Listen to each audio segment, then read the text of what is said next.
तर नमस्कार मित्रांनो, आज माणिकम गावामध्ये मोठ्या जल्लोषात आणि थाटामाटात या ठिकाणी बैलपोळा हा सण साजरा होतो. दरवर्षी सालाभराप्रमाणे याही वर्षी खूप थाटामाटात आणि जल्लोषामध्ये बैलपोळा हा सण साजरा होत आहे. तर नुसतंच आपले बैलगाडी प्रेमी एकच नाम बैलगाडा शर्यत यांची एंट्री झालेली आहे. बघू शकता खूप थाटामाटात आणि जल्लोषामध्ये आलेले आहे सर्वजण. खूप सुंदर प्रकारे एंट्री मारलेली आहे त्यांनी, जबरदस्त अशी. आणि तुम्ही आता पुढं बघू शकतायत या ठिकाणी सर्वजण आपापले बैल घेऊन आलेले आहेत मंदिराकडे आणि सुंदर प्रकारे अशी सजावट केलेली आहे त्यांनी. पोळ्याचा सण म्हटल्यानंतर शेतकऱ्यांचा हा खूप आवडता सण असतो, कारण की खूप जल्लोषात आणि थाटामाटात हा सण साजरा केला जातो माणिकम गावामध्ये. बघू शकता किती आनंदी आहेत सर्व.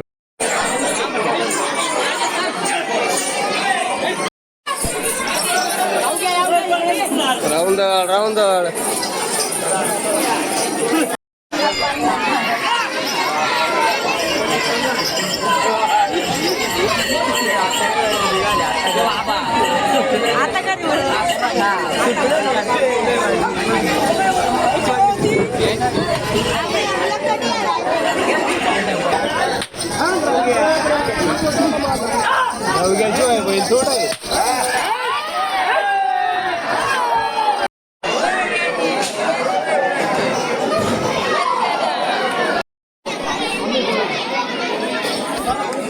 सांबारे गडबड करू नका.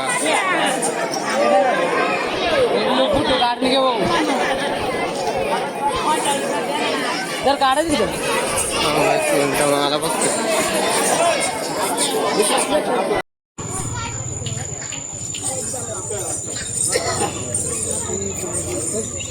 छत्रपती शिवाजी महाराज म्हटलं की ज्याच्या तोंडातून आपसूक येतो तोच मराठी शोभला जातो. तर आपण बैलपोळ्या निमित्त एका शेतकऱ्याची आपण या ठिकाणी मुलाखत घेत आहोत.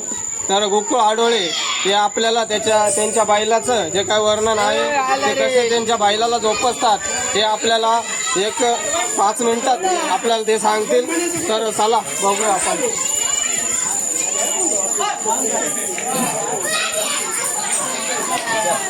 तर आता तुम्ही तुमच्या बैलांना कसे जोपासतात, कसे काळजी घेतात, तर ते आम्हाला सांगावे.